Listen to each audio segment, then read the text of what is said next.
साहब जी, मेरे सभी भाइयों बहनों बेटा बेटी माता पिता को भक्तमती की सत साहब जी।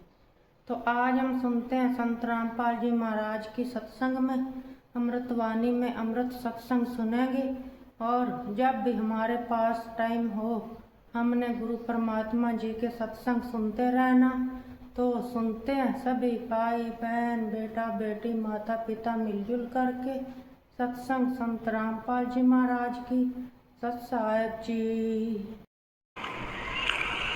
आप सभी पुण्यात्माएं परमेश्वर की महिमा सुनने के लिए उपस्थित हुए। आपका सौभाग्य है, आपको ऐसे समय में मानुष शरीर प्राप्त है और उससे भी अच्छी किस्मत आपकी है कि आपको ये तत्व ज्ञान और यथार्थ भक्ति विधि प्राप्त हो रही है। तो आपकी किस्मत का, आपके शुभ संस्कारों का कोई एस्टिमेट नहीं लगाया जा सकता। ना जाने आप किन किन जन्मों में आपने ये पुण्य संग्रह किए हुए। लख बर सूरा जोध ही लख बर सावत दे, लख बर यति जहान में तब सतगुरु शरण ले। तो आप ऐसी महान आत्माएं किसी न किसी युग में रहे हो। आपने परमात्मा के लिए बड़े बड़े सैक्रिफाइस किए, आपने राज भी त्यागे हैं, आपने बहुत बड़ी कुर्बानियां दी हैं, तब आज आपको ये शुभ समय प्राप्त हुआ है। धन्य है आपके माता पिता जिनसे जन्म हुआ।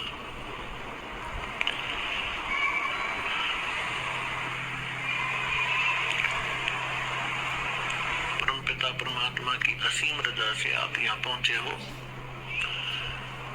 आपको जितना ये अध्यात्म ज्ञान होता चला जाएगा उतना ही आपको सरप्राइज होता रहेगा, आश्चर्य होगा कि सचमुच सहज में भगवान मिल गए, सहज में वो ज्ञान मिल गया जिसको ऋषि महर्षि नहीं प्राप्त कर सके।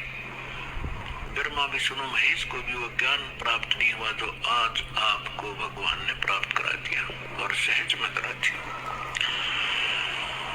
अब जो कमी रहेगी तो आपकी रहेगी। तो इसके विषय में परमात्मा कहते हैं स्वयं ही कि समझा है तो सिर दर पाओ और बहुर नीरे ऐसा दाओ। यदि आपको ये ज्ञान समझ में आ गया कि हम कहाँ रह रहे हैं और किस उद्देश्य से हम जी रहे हैं और हमने करना क्या चाहिए था, हम कर क्या रहे हैं, तो अब सिर पे पैर रख लो। सिर पे पैर रखना, बहुत तेज दौड़ना किसी आपातकाल स्थिति में कहीं कहीं पैर टिका कर व्यक्ति के। तो अब आपको ऐसा समय मिला है कि इस समय रहते रहते आप अपना कर्म बना गए तो मोक्ष प्राप्त हो जाएगा, सदा के लिए झंझट मिट जाएगा। आप इस लोक में रह रहे हो, आपके बच्चे आपको कितने प्रिय हैं, आपके माता पिता आपको कितने प्रिय हैं, आपके पति पत्नी भाई बहन आपको कितने प्रिय हैं। आजीवन आप जिस संपत्ति को संग्रह करने में लगाते हो आपको कितनी प्रिय है, उसके लिए ना जाने कितने झगड़े कर देते हैं, लड़ाई कर लेते हैं, मुकदमे कर देते हैं। तो ये कितनी अच्छी वस्तु है जिसको आप इतना लगाव रखते हो, तो और फिर ये तुरंत छोड़ देनी पड़ती है, मृत्यु हो जाती है। ये क्या कारण है? जब आपका ये कारण समझ में आओगा तब आपकी रुचि बनेगी परमात्मा के पाने में और सतलोक जाने की। अन्यथा ठीक है, जैसा करोगे अन्य कहीं आपको ऐसा स्थान नहीं मिलेगा जहां आपकी भक्ति शास्त्र अनुकूल हो। और शास्त्र अनुकूल साधना करने से आपके इतने शुभ संस्कार बन जाएंगे, यदि पार नहीं हुए तो आप ना जाने कितनी बार तो देवता बनोगे इस भक्ति से। इतनी महत्वपूर्ण भक्ति है, इतनी कीमती है, इसकी इतनी वैल्यू है। और ना जाने कितनी बार पृथ्वी के राजा भी बन जाओगे अपने ही पुण्य कर्मों से। और फिर उससे भी अधिक आप फिर कुत्ते, गधे, सुअर भी बनोगे। तो इस झंझट से छुटकारा पाने का अब समय आ गया है। अब इसको चूकना नहीं है। बुद्धिमान व्यक्ति हो, एजुकेटेड होगे, परमात्मा ने हर तरह से रजा बख्श रखी है, आपको शिक्षित किया, सदग्रंथों से दास को परिचित किया और फिर ऐसे इंस्ट्रूमेंट बना दिए कि आप घर बैठे देख सकते हो। अब भी कोई परमात्मा प्राप्ति नहीं कर सकेगा। सतलोक जाने की इच्छा जिसकी नहीं बनेगी तो फिर वो मनुष्य के शरीर में पशु ही है, मनुष्य नहीं है। इस ऐसा ज्ञान परमात्मा ने आपके रूबरू करा दिया है। जिस दिन आपकी इसकी रुचि बनेगी, ये ज्ञान समझ में आओगा आपको इस लोक की कोई भी वस्तु अच्छी नहीं लगेगी। इंद्र दा राज काग दा बेष्टा, स्वर्ग के राजा की गद्दी भी आपको ऐसी बुरी दिखाई देगी जैसे काग की बीट होती है, टट्टी होती है। और अब तक हम एक सरपंच बन जाओ तो काग पीट से फिरें, एमएलए बन जाओ तो पता नहीं क्या बन गए, मंत्री मुख्यमंत्री बन जाओ इस छोटे से टुकड़े के, तो हमारी बुद्धि खराब हो जाती है। इस ज्ञान से सेटिंग होगी, यहाँ से इच्छा हटेगी। आपने देखे होंगे मुख्यमंत्री हेलीकॉप्टर से जा रहे थे, आगे उनके स्वागत के लिए माला लिए खड़े थे, रास्ते में क्रैश हो गया हेलीकॉप्टर और उस भगत जी के हट भी ना पाए कि 3 दिन तक। तो खाक है यह जीवन। तो आपने गहराई से सोचना पड़ेगा। ये कोई डूम बाट के गीत नहीं है, परमात्मा का पता आध्यात्मिक मार्ग है। और परमात्मा कहते हैं ये कहन सुन की बात नहीं है, ये कर पाटने की। पुण्यात्माओं, आपको आज के सत्संग में सुबह सुनाया था कि परमात्मा स्वयं आते हैं यथार्थ ज्ञान बताने के लिए और अपनी प्यारी आत्माओं को, अच्छी आत्माओं को मिलते हैं। गोता मारो स्वर्ग में जा बैठूं पाताल, गरीब दास ढूंढता फिरूं अपने हीरे मोती लाल। कबीर साहब गरीबदास साहब जी को मिले, सतलोक में लेकर गए, जहां से हम आए हैं, जहां हमारा निज स्थान है, जहां हमारे पिता रहते हैं। और वो प्रेम पता फिर वापस छोड़ के गए उनको इस पृथ्वी पर। आंखों देखा वो वहां का नजारा, वो दृश्य, सारा दृश्य, और परमात्मा से प्राप्त उस ज्ञान से परिचित होने के बाद गरीबदास साहिब जी ने बताया कि परमेश्वर ये कह रहे थे, गोता मारो स्वर्ग में जा बैठूं पाताल, गरीबदास मैं ढूंढता फिरूं अपने हीरे मोती लाल। आप उस परमात्मा के वो हो हीरे और मोती, यानी बहुत ही प्रिय आत्मा हो। आप तक परमात्मा ने किसी भी माध्यम से संदेश पहुंचाया है और अपनी शरण में लिया है। आप वो पुण्यात्मा हैं। अब जब परमात्मा यहाँ आए हुए थे, घर घर डोला करते थे, कहीं भी चौराहे पर खड़े हो जाते थे, एक तारा लेके अपनी अमृत वाणी को सुनाया करते थे।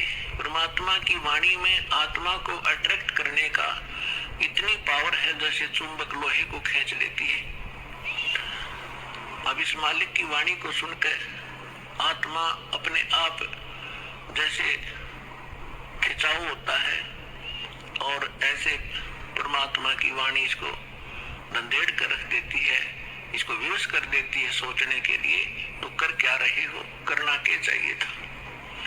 पृथ्वी पति चकवे गए जिनके चक्र चलंत, रावण सरीखे कौन गुण भाई ऐसे गए अनंत। सर्व सोने की लंका थी वो रावण से रणधीरम, एक पलक में राज विराजी जम के पड़े जंजीरम।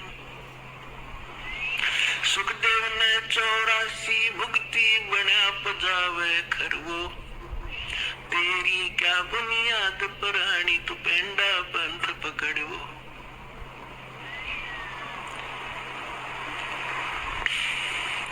आए हैं सो जाएंगे ये राजा रंग फकीर। एक सिंहासन चढ़ चले एक बंधे जात जंजीरे। कबीर हरि के नाम बिना ये राजा रसब हो। मट्टी लदे कुमार के भाई घास न डाले कोई। पुण्यात्माओं, ये भगवान की बताई वाणी दास बोल रहा है, जो परमेश्वर स्वयं आकर बोलते हैं। जैसा गीता अध्याय नंबर 4 के श्लोक नंबर 32 में आपको प्रमाण बताया था कि गीता ज्ञानदाता कहता है कि वो परमात्मा स्वयं आकर अपने मुख कमल से जो ज्ञान देते हैं वो तत्व ज्ञान है। और उस ज्ञान में वो विशेष जानकारी है आध्यात्मिक यज्ञों की, यज्ञ माने धार्मिक अनुष्ठानों की, और उसको तत्वदर्शी संत ही बता सकते हैं उस परमात्मा के उस तत्व ज्ञान को।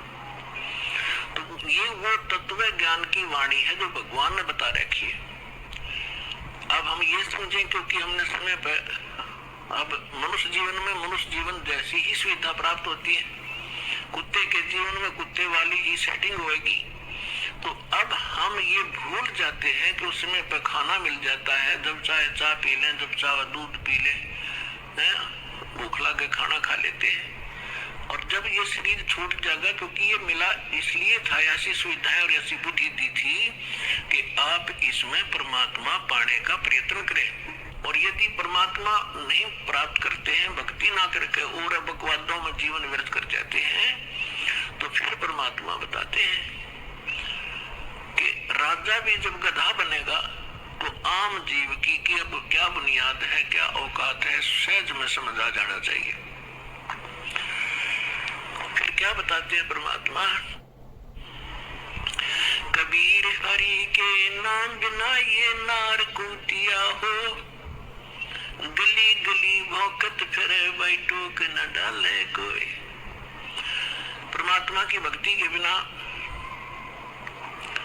राजा की रानी भी कहते हैं कुतिया की योनि प्राप्त करती है। फिर बताते हैं कभी बीबी पड़दे रहे थी, डोडी लगे थी बार, गात उगाड़े फिरती है वो बड़ कुतिया बाजार। वो पर्दे की सुंदरी सुनो संदेशा मोर, गात उगाड़े फिरती है वो करे सरायों शोर। नक बेसर नक पे बनी पैर थी हार हमेल, अब सुंदरी से कुतिया बनी भाई सुन साहेब के खेल। बीबी पड़दर थी इन राजाओं की रानियां, बड़े बड़े घरों की बहु बेटियां। इन मायाधारियों को हम बड़े मानते रहे, बड़े बड़े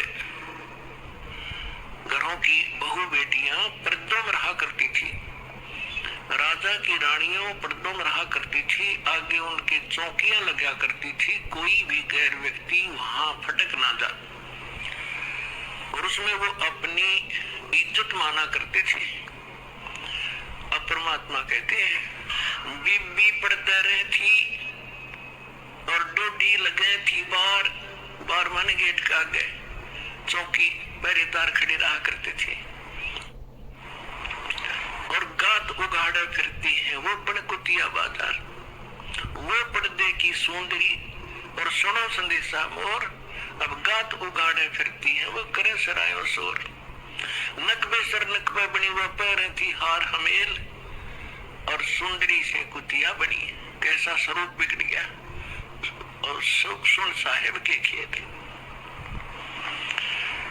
अपने आत्मा ये बातें कोई कहने और सुनने तक सीमित नहीं रखनी है, इनको अपने हृदय में जचाना है और इस पे बहुत विवेचन करना है। परमात्मा ने ये शब्द क्यों कहे? विचारणीय विषय है कि जो बड़े घरों की बेटियां बहुएं, उनको घर से बाहर जाना अलाउड नहीं था, उनकी इज्जत का नाश हुआ था। और जिस कारण से वो सत्संग और संत के विचारों से वंचित रही। जब वो रानी थी, सुंदर गहने पहना करती थी, आभूषण पहना करती थी, काजू किशमिश और बादाम युक्त हलवे और खीर खाया करती थी, क्योंकि उनके पूर्व जन्म की कमाई शुभ संस्कार उनके साथ थे। भविष्य में कोई चार्जर लगा नहीं, भविष्य में कोई उनको ऐसा संत मिला नहीं, भक्ति करने ज्ञान सुनने का कोई अवसर न मिलने से उन्होंने मानुष जीवन बर्बाद कर दिया। काजू किशमिश बादाम के हलवे खीर खाया करती थी और जूठा छोड़ा करती थी, उनकी नौकरानियां खाया करती थी। एक परमात्मा की भक्ति ना करने से वो अगले जन्म में कुतिया की योनि हो जाती है। अब कुतिया के जीवन से आप खूब परिचित हैं, फिर भी परमात्मा ने आगे बताया है कि वही रानी जो पर्दों में रहा करती थी, जिनकी इज्जत नाश हो जाती जब सत्संग में चली जाती थी, अब वो इज्जत कुतिया बनकर घूम रही है, निवस्त्र हो रही है। तो परमात्मा कहते कुलकर्णी के कारण जो जीव गया बिगो, इसने अपना भट्ठा बैठा लिया इस लोक लाज के कारण। और जब ये कुल के कर लेगा जब तो चार पाया का हो, गधा बनकर कुतिया बनकर घूमोगे, जब ये उतरा खानदान तुझे क्या सहारा देगा। तो इसलिए परमात्मा ऐसी ऐसी चोट मारा करते थे, सूती आत्मा को जगाया करते थे जगह जगह खड़े होकर। और आत्मा इतनी अचेत कर रखी इस काल ने, पहले तो ज्ञानहीन बनाई और फिर मोह ममता में फंसा रखी, तेरा बेटा या तेरी बेटी, तेरी कार या तेरी कोठी, और काम नहीं करेंगे। भक्ति का समय कब मिलेगा, हमें टाइम ही नहीं मिलता। अब तो सभी ये कहते हैं कि फुर्सत नहीं है, टाइम नहीं मेरे पास। कोई किसी ने तो ये धारणा बना रखी है कि भक्ति तो बुढ़ापे में करा करे, जवान बच्चों का, जवान बेटियों का के काम सत्संग में जाने का फूट के भाग हमारी।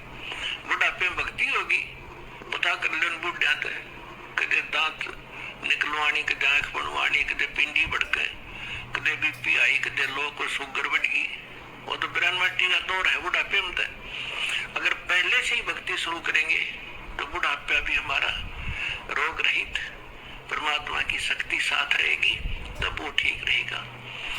अब परमात्मा की भक्ति का आधार देखिएगा, तो जैसे प्रहलाद थे 10 वर्ष के थे और 10 वर्ष के भक्ति में लग गए थे।